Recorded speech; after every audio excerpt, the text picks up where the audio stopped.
You fell in love with somebody from cricket? No, to be fair, I fell in love with him before the cricket. Okay. But it's not why I do cricket, which I think... You didn't meet him during cricket, you met him before that? Yes. Yeah? Yeah, 9 years How did that happen?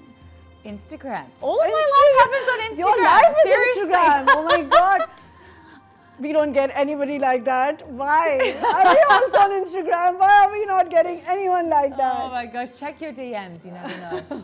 But I do check my DMs. It's not. I'm a mother. I don't know. They know I have 2 kids. Seriously, seriously. Yeah. Okay, so you guys met through Instagram. Yeah. Okay, so does he help you with this cricket thing and everything? To start with, absolutely. I said, right, tell me every bad question you've ever had in your life. I'll never ask it.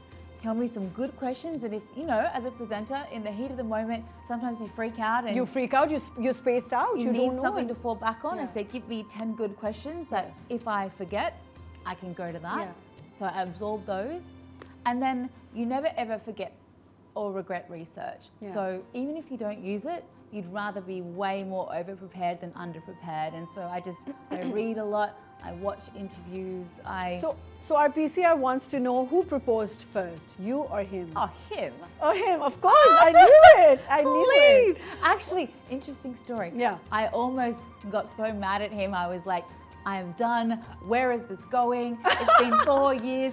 That's the story of every woman's life. No, but he planned on proposing in February, and then I went to PSL 2019. Oh, wow. So it extended because then he went to IPL. All of a sudden it's May and I'm fighting with him. I'm done. Then it was a chase game, right? Well, but because of PSL Yeah. and getting that opportunity,